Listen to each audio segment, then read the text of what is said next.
Childhood friends become sweetheart is the best gen. WeTV and Viki के platform पे release हुई as beautiful as you एक ongoing series है। जी सिंह एक टेक्निकल स्टूडेंट है जो एक प्रोजेक्ट बना रही है और उसी प्रोजेक्ट में एक मेडिकल स्टूडेंट भी पार्टिसिपेट करता है जिसका नाम है हान। दोनों का एनकाउंटर इसी प्रोजेक्ट के थ्रू हुआ है और हान अंदर ही अंदर जी सिंह को धीरे धीरे पसंद करने लगता है। वो डिसाइड करता है कि after completion of this project वो जी सिंह को अपनी फीलिंग्स के बारे में बताएगा, लेकिन हान को जल्दी जल्दी में जर्मनी निकलना पड़ता है अपनी फर्दर स्टडीज के लिए और वहीं जी सिंह को इसके बारे में तो कुछ आइडिया ही नहीं है, सो वो उसके बारे में भूल जाती। स्टोरी स्टार्ट होती है यहाँ। जी सिंह एक टॉप आईटी कंपनी में रिसर्च एंड डेवलपमेंट में काम करती है। एक दिन जॉब पे जाते हुए उसकी साइकिल की टक्कर एक कार से हो जाती है, जहाँ वो उसकी ड्राइवर से अपोलोजाइज करती और अपना कॉन्टैक्ट इन्फॉर्मेशन उससे शेयर करती है कि जो भी आपका रिपेयर कॉस्ट आएगा आप मुझे प्लीज बता देना और मैं उसको पे कर दूंगी ऑनलाइन। बिना इसके जाने की गाड़ी के अंदर कौन बैठा है, जी सिंह वहाँ से निकल जाती है और ऑफिस लेट पहुंचने की वजह से, जैसे कि हर ऑफिस में पॉलिटिक्स होता है, यहाँ भी हुआ। उसका एक उसके प्रोजेक्ट को अपना बता के उस प्रोजेक्ट की प्रेजेंटेशन इन्वेस्टर्स के सामने दे रहा होता है,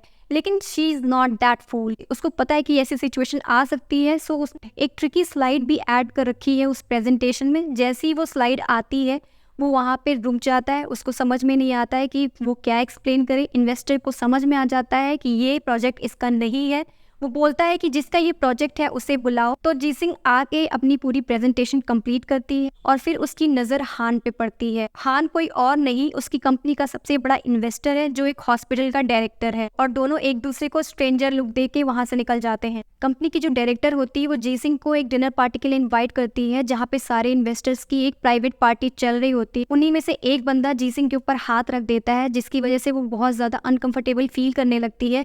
हान ही सब कुछ देख रहा होता है और उसके डायरेक्टर को वो बाहर ले जाके उससे पूछता है, क्या तुम फ्रीक्वेंटली अपने एम्प्लॉयज को ऐसी पार्टीज में लेके आती हो? और मुझे एक बात बताओ, वो रिसर्च एंड डेवलपमेंट की है, उसका यहाँ क्या काम? ये तो मार्केटिंग डिपार्टमेंट का काम है ना, और तुमसे बेहतर ये काम कोई और कर नहीं सकता। इस सारी कॉन्वर्सेशन के बाद कंपनी की जो डायरेक्टर होती है वो जी सिंह को घर जाने के लिए बोल देती है। नेक्स्ट डे जब वो ऑफिस पहुंचती है, उसके सारे कलीग्स बहुत अजीब बिहेव करने लगते हैं कि अरे ये तो वही जी सिंह है जो फ्रिक्वेंटली पार्टीज में जाती है, इसका तो बहुत बड़े बड़े लोगों के साथ उठना बैठना है, अब तो इससे मिलने के लिए हमें अपॉइंटमेंट लेना पड़ेगा। इन सारी बातों को सुन के उसे बहुत अजीब लग रहा होता है। उसी बीच एचआर आता है और उसको बुलाता है अपने केबिन में कि वो उसे बोनस देने वाला है और उसे बोलता है कि इस बोनस की बात तुम बाहर जाके किसी को मत बताना। कंपनी एक गाला डिनर ऑर्गेनाइज करती है जिसमें सारे इन्वेस्टर्स को भी इनवाइट किया गया है। वहीं एक डायरेक्टर जी सिंह को इनअप्रोप्रिएट तरीके से टच करने लगता है, जिससे ऑफेंड होके जी सिंह पुलिस को बुला लेती है। अब प्रॉब्लम ये है कि सीसीटीवी में कुछ भी कैप्चर नहीं हुआ। पुलिस उससे बोलती है कि वो उसकी कोई हेल्प नहीं कर सकती अनटिल अनलेस कोई आई विटनेस या फिर सीसीटीवी में कुछ भी कैप्चर हुआ हो। लेकिन ये इंसिडेंट जहाँ पे होता है वो एक ब्लाइंड स्पॉट होता है जहाँ से कैमरा कुछ भी रिकॉर्ड नहीं कर पाता। अब वो डायरेक्टर और भी बदतमीजी करने लगता है और उसको धमकी देता है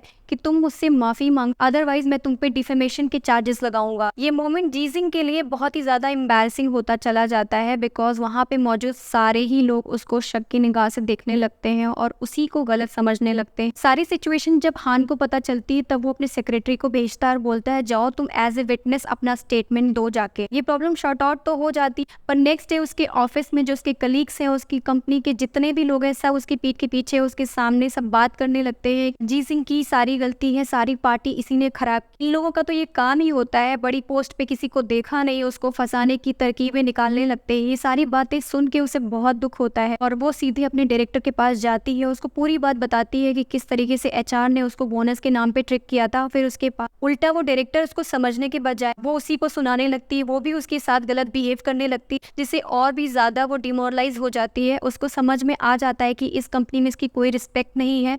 अपनी सेल्फ रिस्पेक्ट को प्रायोरिटी देते हुए उस कंपनी से वो रिजाइन कर देती है। हालांकि ये बात अलग है कि उसे भी पैसों की बहुत ज्यादा जरूरत है, क्योंकि कुछ ही टाइम में वो अपने लॉन्ग डिस्टेंस बॉयफ्रेंड से शादी करने वाली है। पर शादी से पहले वो दोनों एक घर खरीदने का प्लान करते हैं। अब ये सब कैसे होगा? क्या उसका फियांसे उसको सपोर्ट करेगा? हान का क्या होगा? इन तीनों की कॉम्प्लेक्स स्टोरी कैसे आगे बढ़ेगी? ये सीरीज अभी ऑनगोइंग है। मुझे ये सीरीज पर्सनली बहुत अच्छी लगी, मैं इसे रेट करूंगी 8 आउट ऑफ 10। आपने इसे चेकआउट किया या नहीं मुझे बताएं मेरे कमेंट सेक्शन में कमेंट करके।